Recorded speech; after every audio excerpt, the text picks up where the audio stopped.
Bill, good morning. Good morning. Nice to have you here. Thanks for having us. Turn that off.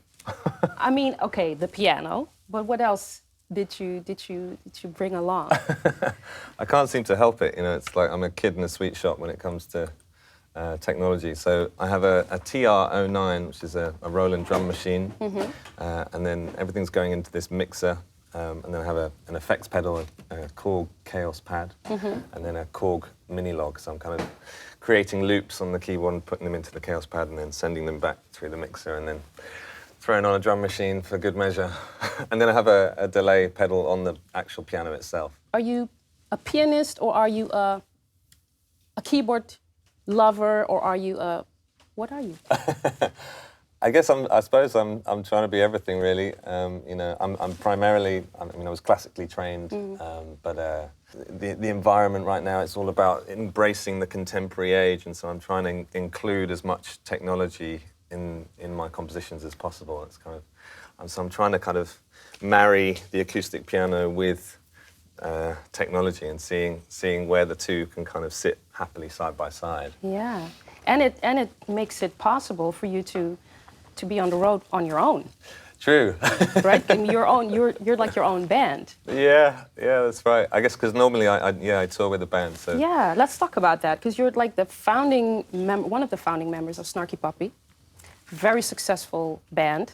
I think you guys went like all around the world.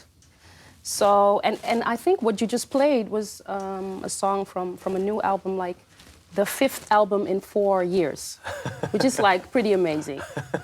And you were touring with Snarky Puppy. So where did you find, well, the drive, not only the drive to write, but also the time to actually finish what you were writing? Yes. I guess the thing is when you're on tour, there's actually a lot of time that you have available because actually you're only on stage for, say, an hour and a half of every day, and then you've got the other 22 and a half hours, you know. To get from A to B. To be travelling, yeah. So, to be honest, most of it was I'd be writing in transit. I'd be in the back of the bus with a little MIDI keyboard and my headphones on, and you know, I often find motion is actually a really inspiring kind of environment, whether you're on a plane or a train or on a bus. So I was kind of always using the changing environment as an inspiration. And then you would finish the product when you got back to England? Yeah, so I was kind of building demos, I guess, and then I would sort of have them consolidated, and then I would book the studio and we'd record it live in the studio. You know. Is it true that you learned more from touring with Snarky Puppy than you did at university? You said that. I did say that. Yeah. I mean, my old lecturers are going to kill me. No, well, the thing is, you know, that band is made up of some of the, you know, best musicians in the world, and so there's kind of no limit to how much you can learn, especially on the road with those guys.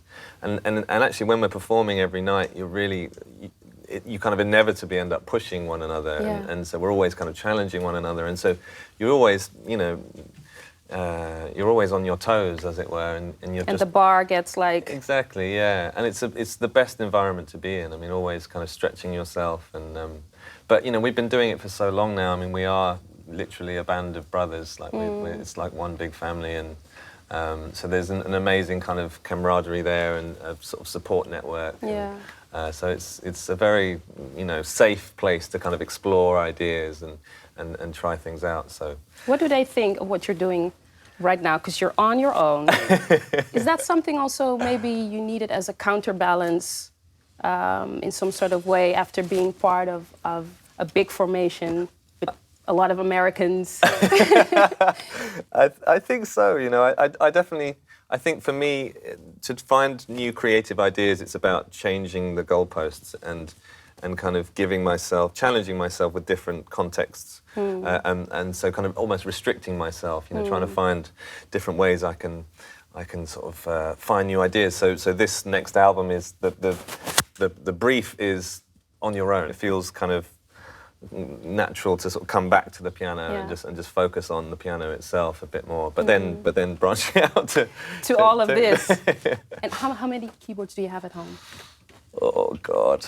It's like someone would ask me, how many shoes do you have? How many keyboards do you Yeah, I have? think maybe 25. 25. Yeah. And it's, you know, I mean, that's never enough. Never enough Oh, keyboards. man, no. Ah! Every keyboard has a different role. We're going to meet Suzanne Chani in a I know. bit. Yes. Were you familiar with her work? I am. I Yeah. am indeed. Yeah. As a keyboard geek, Oh you man, are. she seems to be the you know the master and commander of really understanding, you know, those keyboards that look like the front of an aeroplane. You know, they're just like, Yes. they're just it's a whole other kettle of fish. But I just met her just before, and she seems really lovely. And yeah, it's an amazing thing to finally meet her, because I've known about her work, and yeah, she's a pioneer of that of you know, electronic music, Yeah. in many respects. So We're going to speak to her in a little bit. Before that, you're going to play another piece. You're going to perform at the Concertgebouw November 19th. that's right. Have you played there before? I haven't, no, but it's always been on my wish list. So, Yeah. so I'm really, really It's an excited. amazing place.